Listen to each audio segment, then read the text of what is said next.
नमस्कार दोस्तों, मैं सुरेंद्र स्वागत करता हूं आप सबका एक बार फिर YouTube channel near the nature में। आज मैं आपको उत्तराखंड के एक मल्टी फंक्शनल प्लांट रिंगाल से आपका परिचय कराने वाला हूं। सामने ये जो पौधे दिख रहे हैं, ये ग्रेमनीकुल जो घास की फैमिली है उसका एक पौधा है रिंगाल, जो बांस की एक प्रजाति से के समान है और ये उत्तराखंड में बहुतायत से जंगलों में पाया जाता है। रिंगाल को हम ड्वार्फ बम्बू के नाम से भी जान सकते हैं। इसका वानस्पतिक नाम चिमोनोबेबुसा फाल्काटा है। यह इकोलॉजिकली और सोशियो इकोनॉमिकली इम्पोर्टेंट बम्बू है जो गढ़वाल हिमालय में बहुतायत से पाया जाता है। यह पर्यावरण संतुलन के लिए उपयोगी है, भूस्खलन को रोकने में सहायक है और उत्तराखंड के लोक जीवन का अभिन्न अंग है। इससे विभिन्न प्रकार के टोकरी, अनाज साफ करने वाला सूप, रोटी रखने की छापरी, फूलदेई, यहाँ पे फूल रखने के बच्चे उपयोग में लाते हैं तो उसे फूलदेई का एक त्यौहार होता है, उस पर फूलदेई की टोकरी, घर की छत, खाना बनाने की टोकरी और अनाज रखने की एक टोकरी बनाते हैं जिसे चंगेरा बोलते हैं। एक बड़ी टोकरी भी बनाते हैं जिसे कंडी बोलते हैं। और खेतों में खाद ले जाने के लिए उपयोग करते हैं, घिल्डा बोलते हैं, उसका भी उपयोग करते हैं। इस रिंगाल से बनाने में उपयोग करते हैं। सोल्टू एक होता है जिससे चारा लाते हैं, वो भी बनाते हैं इससे। और यह 10 से 12 फीट ऊंचा, बांस की तुलना में देखने पे आपको बहुत ही पतला लगेगा, बहुत ही पतला है रिंगाल।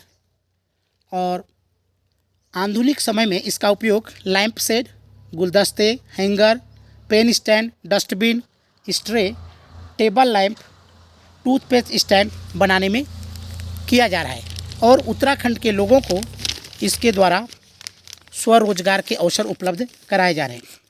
रिंगाल के उत्पादों में प्लास्टिक को जनजीवन से पूरी तरह बेदखल करने की संभावना है। रिंगाल का काम पारंपरिक रूप से उत्तराखंड के अनुसूचित जाति शिल्पकार की उपजातियों द्वारा किया जाता रहा है। इस काम का ज़्यादा अवसर अगर जातियों को नहीं मिल पाने की वजह से नई पीढ़ियों ने इस काम को छोड़ना ज़्यादा उचित समझा और आजकल नई पीढ़ी इसके जो परंपरागत कुटीर उद्योग से संबंधित काम है उसमें अपना जो भी योगदान है या जो उसमें सीखने की उनकी कला है, हस्तशिल्प, उसे वो नहीं सीख रहे हैं। बांस की तरह रिंगाल को उपयोग में लाया जाता है और गढ़वाल हिमालय में रिंगाल की 5 स्पीसीज पाई जाती हैं, जिसमें गोलू रिंगाल है, देव रिंगाल है, थाम है, एक सासरू है, भाटपुत्र है। जिसमें जो गढ़ रिंगाल है यह कहीं पर भी उगा सकते हैं और बहुतायत से ये पाया जाता है। तो आप देखेंगे ये रिंगाल के पौधे हैं, इनकी पत्तियां बांस की तरह है। ये घास कुल का एक पौधा है और ये पतली पतली जैसे बांस की कैनियाँ होती हैं, बस उतनी मोटी होती हैं और इनका उपयोग विभिन्न प्रकार के वस्तुओं को बनाने में किया जाता है। रिंगाल प्लास्टिक की तुलना में बहुत मजबूत होता है, इसका साइड इफेक्ट भी नहीं होता है, यह इको फ्रेंडली है, सस्ता है। और चमोली डिस्ट्रिक्ट में एक आगाज फेडरेशन करके संस्था है जिन्होंने चमोली ज़िले के पीपलकोटी और गरुड़ में 15-15 दिन की कार्यशाला के माध्यम से बांस और रिंगाल से ज्वेलरी बनाने का प्रशिक्षण वहाँ के स्थानीय लोगों को दिया है और आगे भी दे रहे हैं ताकि लोगों को स्वरोजगार का अवसर मिल सके और वहाँ की महिलाएँ आत्मनिर्भर बन सकें। Himalayan institute for skill development, craft design and livelihood की स्थापना भी वहाँ पर की गई है। अगर उत्तराखंड के इस परंपरागत कुटीर उद्योग को सरकार बढ़ावा देती है तो निश्चित रूप से इको फ्रेंडली स्टेट बनाने में मदद मिलेगी और प्लास्टिक मुक्त प्रदेश बनाने में भी सहायता मिलेगी।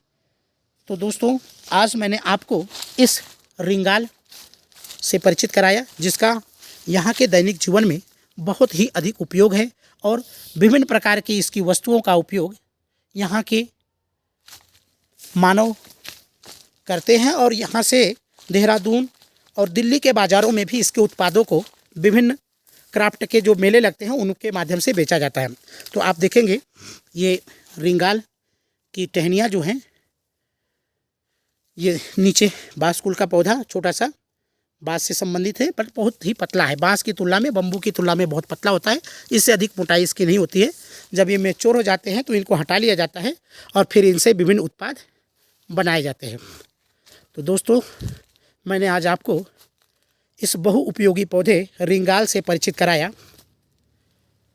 अगर आपको मेरा वीडियो अच्छा लगे तो इसको लाइक शेयर कमेंट्स कीजिएगा और हमारे चैनल नियर द नेचर को सब्सक्राइब कीजिएगा। धन्यवाद।